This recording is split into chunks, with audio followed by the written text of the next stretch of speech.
नमस्कार दोस्तों, मैं कपिश आपका बहुत बहुत स्वागत करता हूं आज की इस वीडियो में। इंडियन पिनल कोड के बारे में आज हम डिस्कस करेंगे। टॉपिक को डिस्कस करने से पहले अगर आप चैनल पर नए हैं तो सबसे पहले इस चैनल को सब्सक्राइब ज़रूर कर लें, क्योंकि इस चैनल पर मैं लेटेस्ट और जो अपडेटेड लॉज हैं उनके बारे में वीडियोज़ बनाता रहता हूँ, और जो भी मैं लॉज की वीडियो बनाता हूँ वो topic word by word cover करने की पूरी कोशिश करता हूँ, और उसके साथ साथ मैं उनकी authorities, important laws, supreme court की लैंडमार्क जजमेंट्स, वो सारी इन्फॉर्मेशन प्रोवाइड करने की कोशिश करता हूँ। तो चलिए आज का हम आईपीसी का लेक्चर स्टार्ट करते हैं। आज के हमारे आईपीसी के लेक्चर में मैं दो सेक्शन बेसिकली डील करूँगा। आपने जैसे कि मेरी पिछली वीडियोस देखी होंगी ग्रीवियस हर्ट से रिलेटेड, अगर नहीं देखी हैं तो आप जाकर उन्हें सबसे पहले देखें, फिर उसके बाद ये वीडियो आप जब देखेंगे आपको और ज़्यादा बाइफर्केशन के साथ ये एक टॉपिक क्लियर होगा। लेकिन कोई बात नहीं, अगर पहली बार देख रहे हैं तो भी आपको ये वीडियो समझ आ जाएगी। आज हम डिस्कस करेंगे सेक्शन 330 एंड 331 की। देखिए, ये जो दो सेक्शन हैं ये बेसिकली डील करते हैं हर्ट और ग्रीवियस हर्ट से, लेकिन जो ये हर्ट और ग्रीवियस हर्ट की यहाँ पर बात करते हैं ये कुछ अलग तरीके की है। वो कैसे है, एक बार बेरेट की रीडिंग लेंगे। सबसे पहले हम सेक्शन 330 से स्टार्ट करते हैं।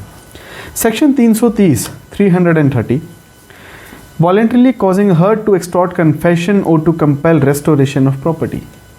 देखिए, अगर हम इसकी लिटरल मीनिंग को लें, अगर इसके बेरेट की जो हेडिंग है सेक्शन की उसको अगर हम उठाएं तो वो ये कहता है कि अगर वॉलेंटरली हर्ट कॉज करते हैं किसी को, किस चीज़ के लिए, कन्फेस करवाने के लिए या कंपेल कराने के लिए रेस्टोरेशन ऑफ प्रॉपर्टी से। ये सेक्शन आपको देखकर यहाँ पर एक मन में भी बात आ रही होगी कि ये सबसे अलग कैसे है। ये अलग ऐसे निकलता है कि ये जो सेक्शन है ये पुलिस के अगेंस्ट होता है। वो क्यों?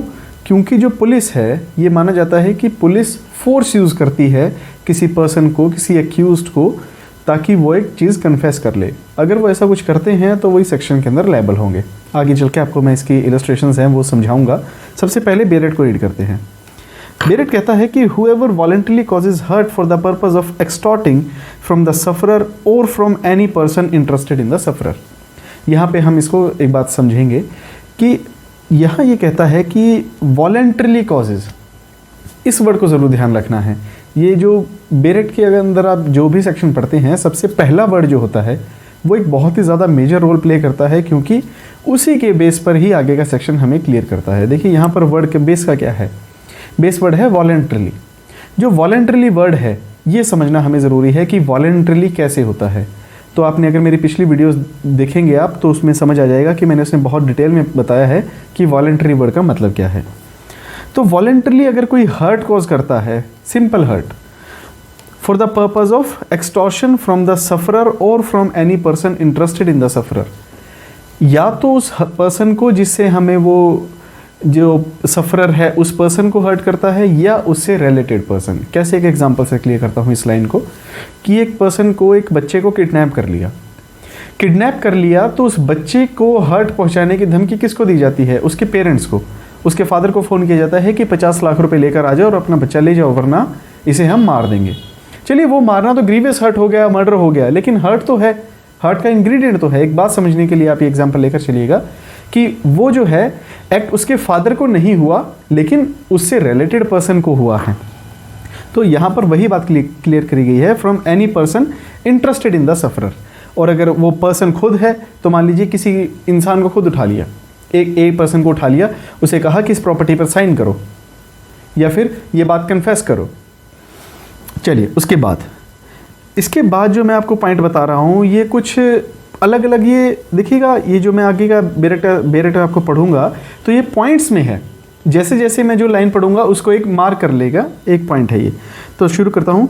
एनी कन्फेशन और एनी इंफॉर्मेशन विच में लीड टू द डिटेक्शन। सबसे पहला है एनी कन्फेशन और एनी इंफॉर्मेशन।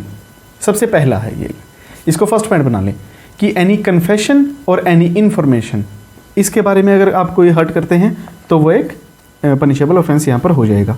सेकेंडली, विच में lead to the detention of any offence or misconduct or for the purpose of constraining the sufferer on any person interested in the sufferer, to restore or to, फिर ये third आ गया, और to restore or to cause the restoration of any property और valuable security, ये third हो गया। Fourth, or to satisfy any claim or demand, claim या डिमांड सेटिस्फाई करने के लिए आप उसको हर्ट करते हैं। और fifth point, to give information which में lead to the restoration of any property और वैल्यूएबल सिक्योरिटी। ये 5 पॉइंट मैंने आपको बताए। अगर इन 5 पॉइंटों के अंदर कोई भी फॉल करता है, उसको वॉलंटरली अगर हर्ट किया जाता है, तो वो एक पनिशेबल ऑफेंस यहाँ पर बन जाएगा। shall be punished with the imprisonment of further description for a term extended to 7 years and shall also be liable to fine। अब देखिए यहाँ पे जो आपने समझे हैं, आपको मैंने देखिए पॉइंट्स लिखवा दिए हैं। ये जो पॉइंट्स मेंशन करवाए हैं, आप इन्हें पढ़ेंगे तो वो एक सिंपल ये बताते हैं कि इस चीज़ के लिए अगर आप हर्ट करेंगे तो इसमें आएंगे, अगर इस चीज़ के लिए करेंगे तो इसमें आएंगे। इसकी जो इलस्ट्रेशन है वो मैं आपको अब समझाता हूँ, वो बहुत ज़्यादा इंपॉर्टेंट इसमें निकलती हैं, क्योंकि जो ये इलस्ट्रेशंस हैं ये ही मैंने आपको स्टार्टिंग में बताया था कि ये पुलिस के अगेंस्ट यूज़ होता है। तो देखिए यहाँ पर इलस्ट्रेशन मैं 1-2 ही बताऊँगा आपको, वैसे तो 4 हैं। तो इसमें सबसे पहले आप जब एक बात मेंशन कर ले वो ये है कि A, B और C ये तीनों इलस्ट्रेशंस डील करती हैं पुलिस से रिलेटेड, पब्लिक ऑफिसर से रिलेटेड। और जो इलस्ट्रेशन 4th है वो नॉन पब्लिक सर्वेंट से रिलेट करती हैं। ए बताऊंगा और डी बता दूंगा, तो बी और सी आप खुद पढ़ लीजिएगा। ए है, A a police officer torture Z in order to induce B to confess that he committed a crime. A एक पुलिस ऑफिसर है, वो जी को टॉर्चर करता है, वो इसे इतना मारता है कि वो कन्फेस कर ले कि उसने वो क्राइम करा है। तो ए ने यहाँ पर A is guilty of offence under this section, A इस ऑफेंस के अंदर लायबल हो जाएगा। फिर आते हैं डी इलस्ट्रेशन पर। यहाँ कहता है A a zamindar torture A ryot in order to compel him to pay his rent is guilty of an offence under this section. देखिए ये जो है कॉमनली यूज़ होने वाली टर्म है। क्या होता है कि एक पर्सन अगर किसी को रेंट पे प्रॉपर्टी अपनी देता है और वो पर्सन अगर रेंट पे नहीं करता है तो वो उसे टॉर्चर करते हैं, मार पिटाई हो जाती है, लड़ाइयाँ हो जाती हैं, या फिर और भी बहुत सारे ऑफेंसेस हो जाते हैं। तो वहाँ पर क्या है कि अगर उसने कोई ऐसा ऑफेंस किया है, हर्ट किया है उसको रेंट लेने के लिए, तो वो इस सेक्शन के अंदर लायबल हो जाएगा। अगर रेंट नहीं दे रहा है तो आप लीगली प्रोसीड कीजिए, लेकिन आप ये जो हर्ट वगैरह है ये आप नहीं कर सकते।